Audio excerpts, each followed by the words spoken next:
It was around when I was 13 or 14, and you kind of find yourself trying to pick and choose your friends, and also at the same time, you know, you're not really worried about what you want to accomplish at that time, but what people you want to hang out with. I wanted to fit in. Wasn't a popular kid in school, and it made me forget about all that. You know, like, oh yeah, everybody else is doing it, so I'm gonna do it. Friends were doing it. I just wanted to jump right in and have fun. I did drugs because it seemed like it was fun. It was the cool thing to do. The cool thing to do was to get high, go to parties. Growing up, you know, you struggling. Couldn't deal with life. So I didn't have to deal with life. I wouldn't listen to anyone. I was stubborn. Like as a rebellious thing. This is what the rebel kids were doing. I just wanted to see what it was like. I started experimenting with it. Experimenting with friends. First tried it because I was bored. I was always up to try something new. You know, when I was growing up, we had this program, it was just say no, just say no. People are just saying no, but they're not saying why. It's like telling a person no and then they go do it. Sparked my interest on drugs. I knew that they were bad, and I always heard about this addiction, but I didn't know what it meant.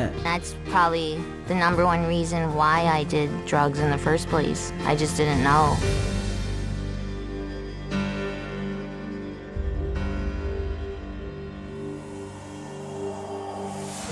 Drugs are everywhere. They're in magazines, movies, TV shows, you know, billboards.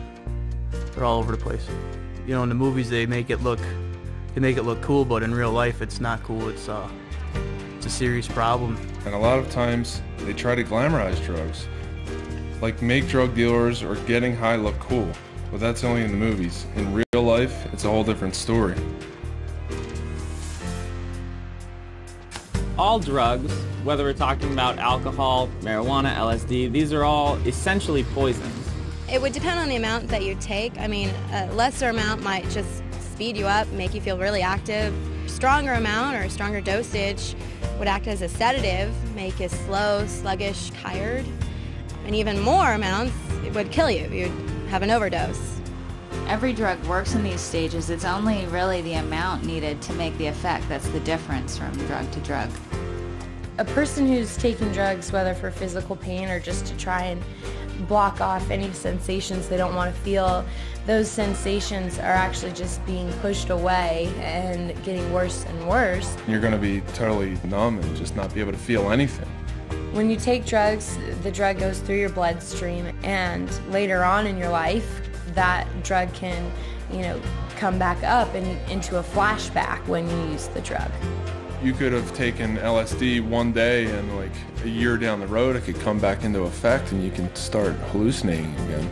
And it's not just LSD, it's every drug. So you can get hit with the effects of a drug even a long time after you stop taking them.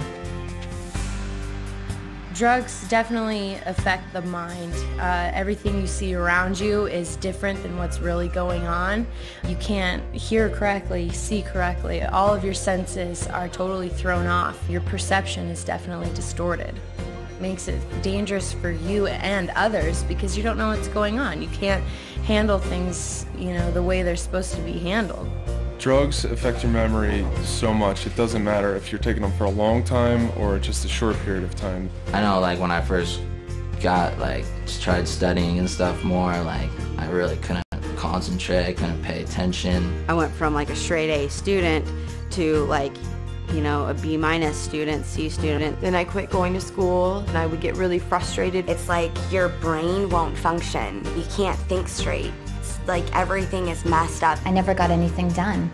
I would start on something and I wouldn't finish it. It just didn't happen. It was just unbearable. I couldn't deal with life at all. I couldn't get a job because I was like just out of it completely. My decisions were based off of, you know, what this drug is telling me to do rather than, you know, what I want to do.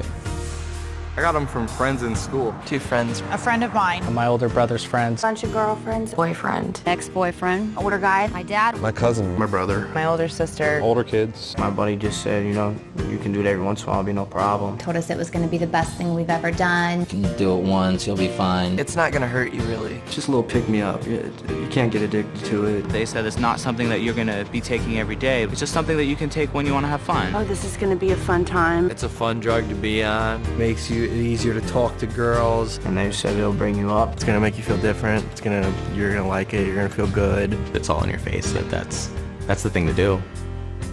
All it is taking a drug dealer's word for it. When you're trying to get someone hooked, you'll say whatever you can to get a customer. You're lying for them to believe you so you can make money. I would tell people it's fun, makes you energetic, makes you more likable. It's something, people want to be around. I tell them whatever they wanted to hear in order to pick that first one up. When I was 12 years old, I didn't say, hey, I want to be 24 in rehab. I never said that to myself.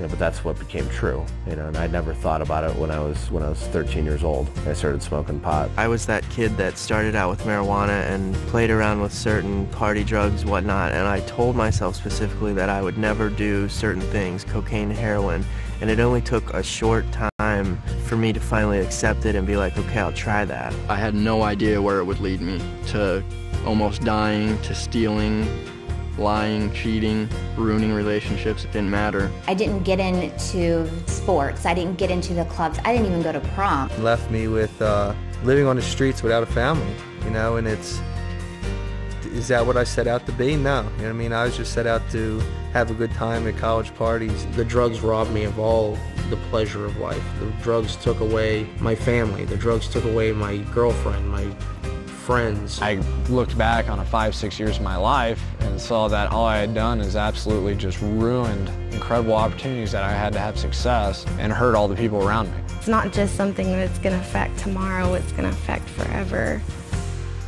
You don't have to find out everything for yourself. You don't have to find out what a car accident experience is like. Do yourself a favor. Don't fall into the same footsteps as so many other people have. And realize that you could be the guy living under the bridge shooting heroin. You might think you won't get like that. None of us ever did, and we wound up in those same shoes. What I would tell people is I would give them my story. I would tell them my exact story. I would tell them my story. A story like mine. Insanity of my story. Ultimately, it comes down to their own decision making. You have to get the facts. Check the statistics. Find out for yourself. Find out for yourself. Find out the actual truth of what these are and what they're going to do to your life. I would just say to anybody, if you're going to do something, if you're really going to do something, go educate yourself on it beforehand. I think there's a lot of truth in that.